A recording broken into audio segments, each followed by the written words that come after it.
Currently, India is passing through a very difficult time because of this COVID second wave, and country being very vast. It is like any of the continent. So peak will be differently in different states. Though Delhi is saying they have a fourth peak, Maharashtra had a second peak, and probably we are at the top of the peak, or within couple of days we'll be attaining the peak in Maharashtra. अस्पतालों में बिस्तर नहीं है, ICU में beds और ventilator नहीं है, दवाओं की शॉर्टेज है, यहाँ तक कि ऑक्सीजन भी अब ज्यादातर राज्यों में शॉर्टेज हो रही है।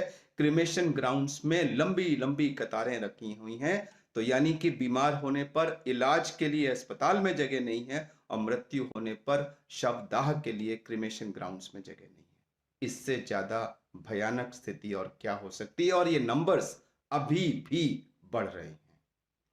इस समय कई राज्यों में वीकेंड का कर्फ्यू लगा हुआ है, शायद वो कल से खुलेगा।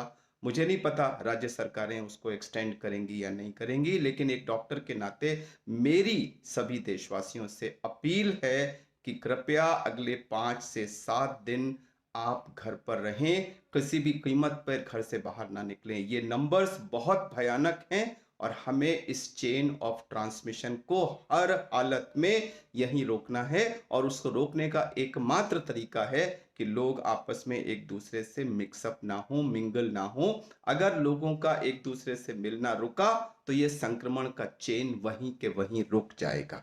ये सिचुएशन बड़ी भयंकर है जो इस टाइम है। सप्लाई एंड डिमांड की बात है। हमारे पास काफ़ी जितने बेड हैं दिल्ली गवर्नमेंट ने किए हैं, इधर से रिसीव कर रही हैं, एक्सपेंड कर रहे हैं, बेड्स बढ़ा रहे हैं, पर यदि इसी तरीके से बढ़ता गया, वो आज 24,000 केस हैं, आज 30,000 हो जाते हैं, तो एक हफ्ते के अंदर सारी बेड सिचुएशन जो है पूरी यूज हो जाएगी, यूटिलाइज हो जाएगी।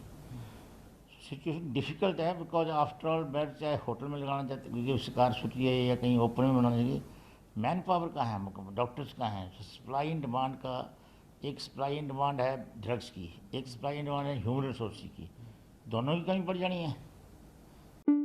एबीपी साउंचा, जोश, जज्बा, जुनून।